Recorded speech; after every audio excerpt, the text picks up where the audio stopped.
Presented by রসুলের বাণী YouTube channel. Please like, comment, share করুন ও সাবস্ক্রাইব করে সঙ্গে থাকুন। আল্লাহ রাসূল জন্ম নিয়ে যেদিন এই দুনিয়ার মধ্যে আসলেন, মা আমিনার ঘরেতে তেমন কিছু ছিল না। তো মা আমিনা আল্লাহ রাসূল দোজাহানের বাদশা তানাকে কোলে করে রেখেছে, আর তানার চেহারা মুবারক দেখছেন এত সুন্দর, এত মধুময়। তো সেই মা আমিনা আল্লাহ রাসূলকে দেখে বলছে, বাবা তোকে আমি কোথায় রাখবো, কোথায় শোয়াবো, সেই সম্পর্কে কবি ছন্দের মাধ্যমে লিখছে। দেখুন, নূরের দোলায় আর হুরেরি মেলায়, নূরের দোলায় আর হুরেরি মেলায়, মোরের বেলায় এলো ধরায় আমার নবী দয়াময়, সারা জগৎ ঝুঁকে যায়, সারা জগৎ ঝুঁকে যায়। আর মা আমিনা কি বলে, দুধের চাঁদ আমার প্রিয় মোহাম্মদ, দুধের চাঁদ আমার প্রিয় মোহাম্মদ, তার হাই কি সুরত যেন আবে হায়াত, দু নয়নে ছলকায় মা আমিনা সেই নয়নে চুমা খায়, মা আমিনা সেই নয়নে চুমা খায়, নূরের দোলায় আর হুরেরি মেলায়।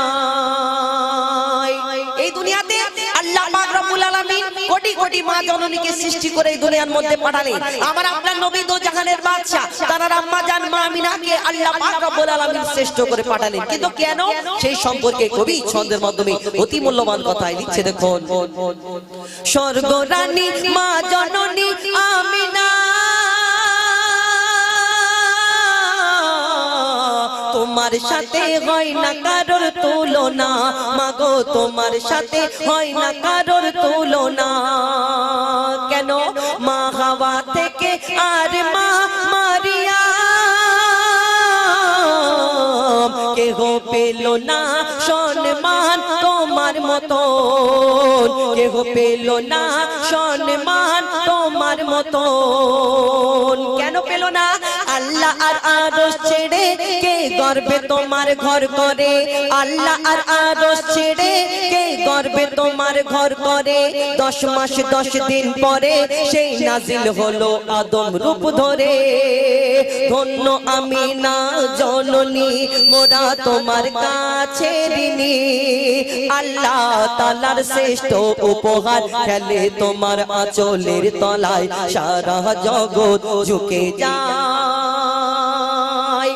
একদিন মা হালিমাকে ওই মরুভূমির মানুষেরা এসে জিজ্ঞেস করছেন, বলো না মা হালিমা, তোমার ঘরে তো ওই মুহাম্মদ যিনি নবী দো জাহানের বাদশা, তিনি শিশুবেলায় তোমার কাছে তো লালন পালন হয়েছিল, তো মা হালিমা তোমার কাছে যখন শিশু মুহাম্মদ সাল্লাল্লাহু আলাইহি সাল্লাম তুমি যখন তাকে লালন পালন করতেন, তিনি ঠিক ছোটবেলায় কেমন ছিল, কি করতেন, তোমার ঘরে যখন এসেছিল তোমার ঘরে কি হয়েছিল?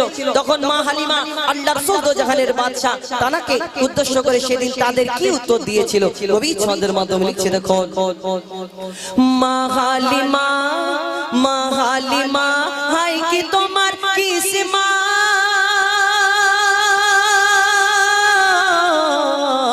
তোমার বুকের দুধ পিয়েছে মোহাম্মদ, মাগো তোমার বুকের দুধ পিয়েছে মোহাম্মদ। কেমন ছিল বলো মা, কেমন ছিল বলো শিশু নবী করি, তুমি লালন পালন করতে তাকে রাত দিন, মাগো লালন পালন করতে তাকে রাত দিন। তখন মা হালিমা কি বলছে, ওই জমজমেতে ধুইয়ে গা চুমে নিতাম যখন পা, জমজমেতে ধুইয়ে গা চুমে নিতাম যখন পা, সে আদর করে আমায় ধরে মধুর সুরে ডাকতো মা, ও তার নূরেরই বদন যেন নরম মাখন, আর মেশক আতর মাখা যেন সারা বদনময়, সারা জগৎ ঝুঁকে যায়। মা আমিনা এবং মা হালিমা আল্লাহ রাসূল দোজাহানের বাদশা তানার দুই মা। এবার কবি নিজের মাকে উদ্দেশ্য করে বলছি, এই দুনিয়াতে দেখবে আমরা মায়ের গর্ভেতে কতদিন, 10 মাস 10 দিন মায়ের গর্ভে কত কষ্ট দিয়ে থাকি। কেমন? যে মা জননী হয় সে বোঝে একটা মাকে, একটা সন্তানকে একটা মা যখন গর্ভে ধরে রাখে সে ভালো করে খেতে পারে না, ওই বাচ্চার চিন্তা করে। সে ভালো করে শুতে পারে না, ওই বাচ্চার চিন্তা করে। সে ভালো করে হাঁটা চলা করতে পারে না, বাচ্চার চিন্তা করে। কিন্তু আমরা যেই বাচ্চাটা যখন দুনিয়ার মধ্যে এসে আমরা আস্তে আস্তে বড় হয়ে যাই, বিশেষ করে কিছু কিছু ঘরে ওই কানের ডাক্তার যদি এসে যায়, ওরে বাবা মায়ের কথাটা আমাদের খিটখিটে মনে হয়, বলে তোমার বয়স হয়ে গেছে তুমি বড্ড খিটখিট করছো। কিন্তু না, আমাদের এই মা জননী, কত মা জননী ওই হসপিটালের কাছে গিয়ে দেখবে এই দুনিয়াতে একটা সন্তানকে জন্ম দিতে ইন্তেকাল হয়ে যাচ্ছে। আমরা মায়ের গর্ভে কেমন ভাবে ছিলাম, কত কষ্ট দিয়েছি, সেই মা জননী সহ্য করেছে। আর আমরা বড় হয়ে ওই মা জননীকে সপ্তাহ সিস্টেম করে ভাত খাওয়াই। কেমন? ছোট ভাই 1 সপ্তাহ খাওয়াবে, সেজো ভাই মেজো ভাই সবাই 1 সপ্তাহ করে খাওয়াবে। আর তুমি যখন ছোট ছিলে তোমার বাপ মা যদি সপ্তাহ সিস্টেম করে তোমাকে ভাগ করে দিত কেমন হতো সেটা আমাদের ভাবা দরকার। আমরা মায়ের গর্ভেতে কত কষ্ট দিয়েছি। শেষ কথায় সে সম্পর্কে কবি ছন্দের মাধ্যমে লিখছে, দেখুন 7.5 চিল্লা, কতদিন?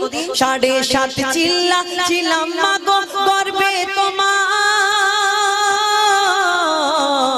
চোখ মুখ না কান বন্ধ ছিল আমার, এই চোখ মুখ না কান বন্ধ ছিল আমার। আর কেমন ছিলাম আমি অন্ধকারে, ও আমি অন্ধকারে ভেসেছিলাম পানিতে, কত ব্যথা দিয়েছি তোমার বাচ্চা দানিতে, মাগো কত ব্যথা দিয়েছি তোমার বাচ্চা দানিতে। আর কি হয়েছিল? মরণ যেন, ও মা মরণ যেন ঘনিয়ে এলো যখন জন্ম দিলে, মোর কারণে মা গো কত ব্যথা পেলে, মোর কারণে মা গো কত ব্যথা পেলে। মা হওয়া কি যন্ত্রণা তানবীর কালাম বুঝলো না, মা হওয়া কি যন্ত্রণা অধম হুজাইফা বুঝলো না। যতই থাক না তোমার সোনা দানা, মায়ের দেনা শোধা যাবে না। দুনিয়াকে কিনে নিতে পারবে, মায়ের দেনা কোনোদিন শোধ করা যাবে না। সেই মাকে আবার খিটখিটে মনে হয়। তাই কবি ছন্দের মাধ্যমে অতি মূল্যবান কথা লিখছে, ও তোর মায়ের চোখের পানি জমজমের থেকে ও দামি, মায়ের চোখের পানি জমজমের থেকে ও দামি। সন্তানের তরে যদি মায়ের অশ্রু ঝরে, খোদার আরশ কেঁপে যায়, সারা জগৎ ঝুঁকে যায়, সারা জগৎ ঝুঁকে যায়, সারা জগৎ ঝুঁকে যায়, সারা জগৎ ঝুঁকে যায়।